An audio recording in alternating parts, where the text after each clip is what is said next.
History echoes with the giants. Eisenhower, whose roaring willpower kept a massive alliance completely in tune. Zhukov, whose deafening tank treads shattered the Wehrmacht at Kursk. Selim, who turned jungle whispers into roaring armies that crushed 3 entire Japanese divisions. Manstein, orchestrating the most stunning, loud, and audacious operational maneuver of modern times. But for every loud genius shaping the war, another commander tuned the destruction in the opposite direction. 7 men from 7 armies proved that screaming ego, cowardice, and incompetence echo clearly in every language. 7 men whose deafening choices did not just lose battles, they prolonged the slaughter. They made prisoner camps echo with misery. They ordered hundreds of thousands into roaring slaughter that no amount of bravery could silence. Today, you and I will listen to the definitive ranking of the 7 worst World War II generals. Number 7. Starved his own army inside a frozen wasteland because he silenced the obvious truth. Number 1. Surrendered more troops in a single, quiet afternoon than most commanders ever led. These men did not just fail, they failed with a deafening crash that altered nations, collapsed empires, and condemned millions to howling suffering that any competent ear would have prevented. Number 7. Field Marshal Friedrich Paulus, the general who quietly obeyed an order killing 300,000 men on January 31st, 1943. The world heard a German field marshal surrender to a Soviet army for the first time ever. In the quiet, ruined basement of a Stalingrad store, Paulus silently handed his pistol to Soviet Lieutenant General Mikhail Shumilov. Outside, the groaning remnants of the German 6th Army. 91,000 frostbitten, starving ghosts of 300,000 men shuffled from the noisy rubble with hands raised. Hitler had loudly promoted Paulus just 1 day prior. The message was deafeningly clear. No German field marshal had ever been captured alive. That promotion was a booming order to pull the trigger rather than surrender. Paulus chose surrender. Friedrich Wilhelm Ernst Paulus was born in Hesse-Nassau in 1890. A superb staff officer, intelligent, but utterly lacking the vocal courage needed to say no to Adolf Hitler. He rose through the Wehrmacht as the perfect, quiet subordinate, obedient and technically brilliant.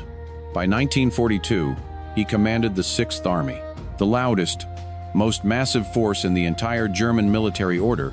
Operation Blue ordered Paulus to violently take Stalingrad. While Army Group A rumbled toward the Caucasus for oil, the city became an obsession for Hitler simply because it loudly echoed Stalin's name. What should have been a quiet flank guard roared into the main effort. Paulus silently let it happen. Through the screaming urban combat of 1942, Paulus fed his army into the roaring ruins, floor by bloody floor. His staff loudly warned him his northern flank was catastrophically exposed. Held by weak Romanian and Italian armies, you could hear Soviet forces massing there. The noisy intelligence was flawless. Paulus forwarded it to Hitler's headquarters, but meekly accepted the empty words sent back. On November 19, 1942, Operation Uranus snapped shut. Listen to this with me. Soviet tanks clashed at Kalach, trapping the 6th Army. Here, the deafening climax of Paulus's failure begins. His frozen army could not be supplied by air, despite Goering's loud promises. Everyone who heard the logistics knew it was impossible. The 6th Army desperately needed 750 tons daily. The struggling Luftwaffe delivered a mere 94. Men quietly froze. Men starved. At minus 40 degrees, Paulus had the vocal authority to order a breakout. Manstein launched Operation Winter Storm, thundering from the outside just to reach him, hearing the rescue guns just 35 miles away. Paulus still refused to march without Hitler's explicit verbal permission to abandon Stalingrad. Hitler back is no. Paulus quietly obeyed. He was not a man terrified by the noise of battle, but when his men's screams required him to finally shout down a madman, he found no voice. Think about it. Out of 91,000 captured, under 6,000 ever heard their German home again. Paulus faded away in East Germany in 1957, just a hollow voice delivering Soviet lectures. You could still hear the death rattles of his 6th Army prisoners while he quietly made his peace with history. Number 6. Mark Clark. You and I will watch him trade a real victory for a camera click. May 1944. Allied forces had the German 10th Army cornered in a trap that could have silenced the Italian campaign early. The Anzio breakout roared forward. Truscott's 6th Corps rumbled northeast to choke off Highway 6 at Valmontone. The iron doors were slamming shut on Germany. Kesselring was panicking. But right before the climax, Clark abruptly changed the tune. May 25th. Trap. Almost shut. He redirected the push. Forget Valmontone. The 6th Corps pivoted northwest, marching straight toward Rome. Clark craved the roaring crowds of Rome. He desperately wanted the deafening pop of flashbulbs. He refused to share that roaring applause with the British. Meanwhile, Kesselring's 10th Army slipped through the gaping hole. A retreat that should have been a screaming rout faded into a quiet withdrawal to the Gothic line. The gunfire of the Italian campaign echoed on until May 1945 instead of going silent early. Truscott exploded, writing later that a crucial victory was sacrificed for pure, deafening personal vanity. Clark got his flashbulbs. He swaggered into Rome on June 5th, 1944. The next dawn, the thunder of Normandy drowned him out completely. Rome vanished from the global front pages. His ego cost thousands of lives and dragged the screaming out for another year, all for a climax nobody heard. Born in New York in 1896, Clark became the youngest lieutenant general in American history. A brilliant planner, but his craving for the spotlight was so loud it became a massive tactical liability. His own men, Truscott and the British commanders alike, grew to completely despise him. Look past Rome, and his track record sounds absolutely terrible. Under Clark, the Italian theater became a grinding rhythm of frontal assaults against entrenched Germans, silencing our heavy armor superiority. The screams at Monte Cassino echoed through 4 assaults, costing over 55,000 Allied casualties. The trust with his British coalition partners was permanently poisoned by his endless noise, constantly overriding their choices and blocking teamwork. He lived until 1984, spending his final days loudly defending every single mistake he made.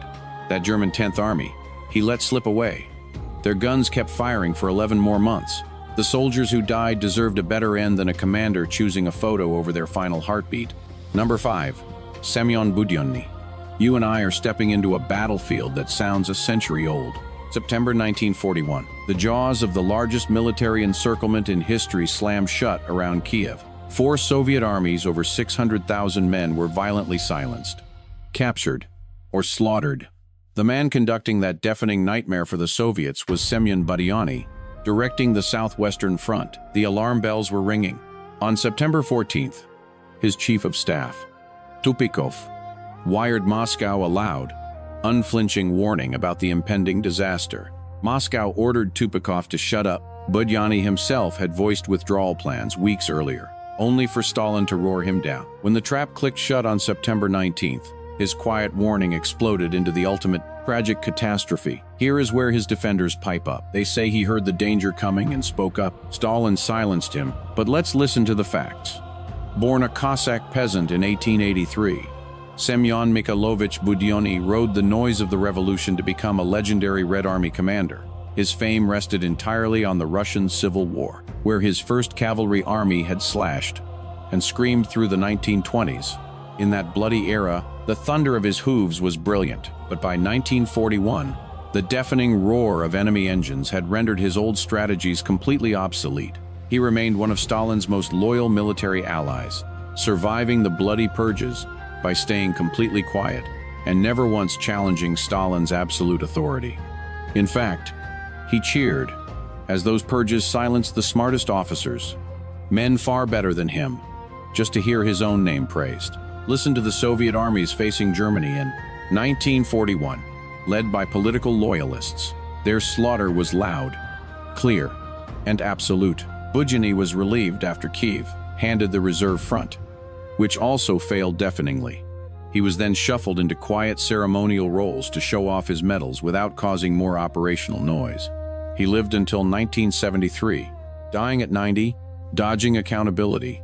Today, you and I can still hear the screams from Kiev, the largest military encirclement in recorded history. Budyonny commanded the very forces that suffered this catastrophe, having spent years building the very machine that ensured their deafening collapse. Number 4. Lieutenant General Renya Mutaguchi. The commander who starved 3 divisions to feed his ego March 1944. Mutaguchi launched Operation U-Go, driving deep into northeast India. Marching toward the loud clash waiting at the British supply hub of Imphal, he threw 3 divisions, roughly 85,000 soldiers, into the Burmese hills with just 17 days of rations. His battle plan was absurdly clear: steal British food and ammo once the guns started firing. The British answered that plan with thundering artillery. What echoed back was the most devastating land defeat in Japanese military history. At Imphal and Kohima, British and Indian troops under General Slim halted the strike, hitting back and chasing survivors deep into the screaming jungle. Out of 85,000 men, over 53,000 fell to bullets, disease, or the quiet agony of starvation. In Japanese records, that brutal, silent march is simply called the Road of Bones. Born in 1888, Mutaguchi was the loud, toxic embodiment of the Imperial Japanese Army officer culture. Bravery warped into pure doctrine, screaming willpower meant to replace the reality of basic logistics, and total deafness toward anyone raising practical, vocale objection. His strategy for Operation U-Go was loud, magical thinking, clearly recorded in his own staff files. His own commanders bluntly told him the plan would end in massive failure. Lieutenant General Kotoku Sato, attacking Kohima, sounded the alarm. His men could never survive on such meager rations. Deaf ears. Lieutenant General Masafumi Yamauchi of the 15th Division echoed the exact same alarm, ignored again.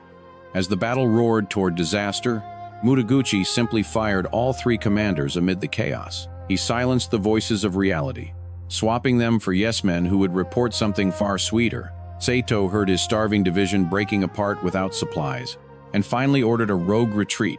At least his soldiers lived to fall back. But those forced to hear Mutaguchi's attack orders firing blind until men ate roots had no escape at all. Fired in August 1944, Mutaguchi died at 77 in 1966. He spent his quiet final years writing memoirs, loudly blaming everyone below him. The bones scattered in the Burmese jungle offered zero reply. Number 3. General Maurice Gamelin, the man who shattered France in 6 rapid weeks. May 14th, 1940, the French Prime Minister called Churchill. The panic was clear through the receiver when he uttered, "We have been defeated." Churchill simply refused to hear it. He flew to Paris, loudly demanding Gamelin show him the strategic reserve, the massive French armor waiting to crush any German breakthrough. Gamelin answered plainly, "There is none." The deafening shock of that sentence absolutely floored Churchill. Europe's greatest army had marched blindly into the screaming jaws of the German war machine, holding absolutely nothing in reserve. Maurice Gustave Gamelin was born in Paris in 1872. He was a genuinely brilliant staff officer, Joffre's top First World War planner, drafting the loud Marne counterstrike that saved France in 1914. Sophisticated, sharp, and politically clever. But by 1940, he was 30 years past his prime. Dave to modern war. Gamelin led the Allied military forces from a deep underground bunker at Vincennes. It had 0 radios. He fought a screaming war using only landline telephones and slow motorcycle couriers. Now, listen closely. He added agonizing hours to every tactical choice, while the Blitzkrieg hit them with deafening speed. Listen to his massive strategic blunder, Plan D. He marched the finest Allied troops north into Belgium. He fully expected the German assault to echo across the open Belgian plains. It made sense on paper, but it was a trap. The real, deafening roar of the German Blitzkrieg tore straight through the Ardennes. Gamelin called that ground too rough for tanks. He left it barely guarded by second-tier units. 7 heavy panzer divisions thundered right through. They breached the Meuse in 2 days, racing straight for the English Channel. They cleanly trapped every single Allied force stuck in Belgium. No backup troops could counterattack. Gamelin had already pushed every last soldier onto the front line. Hearing those German tanks crossing at Sedan, Gamelin simply told his staff the battle was lost. No loud rallying cry. No orders. He just waited. Churchill swapped him out for General Weygand, but the devastation was absolute. Dunkirk rescued the British forces, but France collapsed. 1.8 million French soldiers were captured. Vichy officials arrested Gamelin. He was tried and spent the conflict locked away. He ended up in an Austrian castle, freed in 1945. He passed away in 1958 at 86. You and I have to remember those men spent 5 years in POW camps because their leader's mind was stuck in the quiet trenches of World War I, entirely deaf to a modern war. Case number 2, General Lloyd Fredendall, the commander who dug a quiet bunker while his troops bled. 40,000 American troops were battling Rommel's forces in Tunisia. Far from the gunfire, 70 miles back, their general sat in an underground bunker, begging engineers to make his private rooms a little cozier. Major General Lloyd Fredendall led the Second Corps. His men were screaming and dying at Kasserine Pass in America's worst European defeat. Meanwhile, Fredendall was stressing over the anti-aircraft guns above his bunker. He wasted 3 whole weeks forcing an engineer battalion to blast loud tunnels into a solid ravine just to build it. He barked out commands using a bizarre personal slang that nobody could translate. He flat out refused to visit his soldiers. The deafening result: 6,500 casualties, 4,000 captured, and a 50-mile collapse.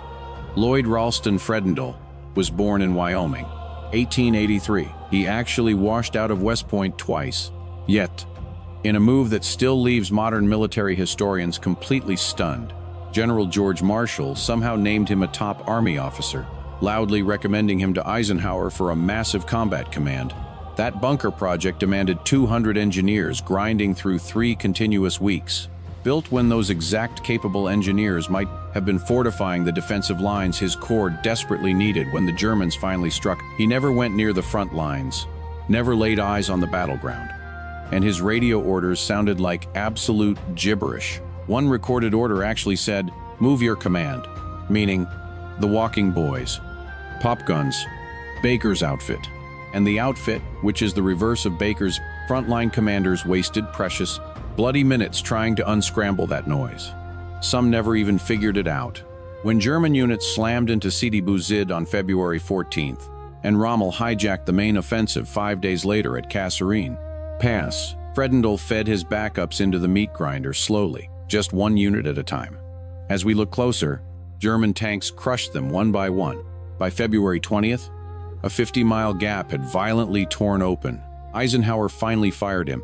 Patton seized control of the Second Corps on March 6th, and within 10 days, the roaring discipline and morale returned. That broken army he left behind was entirely ready to fight. They just needed a general with a voice strong enough to lead. Fredendall was shipped home, bumped up to lieutenant general, and parked in a training role where his obsession with comfort couldn't cost any more lives. He retired 1946, dying 1963, at 79. Today, historians loudly agree he was easily the absolute worst American general of the entire war. Think about it with me. Those 6,500 American casualties deserved a leader who had actually seen the dirt they died on. Number 1, Lieutenant General Arthur Percival, the commander whose surrender shattered an empire. Then, on the 15th of February, listen to the footsteps in 1942. A tall British general marched toward Bukit Timah, white flag in hand. An officer beside him carried a Union Jack, ensuring the surrender was loud and perfectly clear. Arthur Percival was handing over 85,000 soldiers, the most deafening collapse in British military history.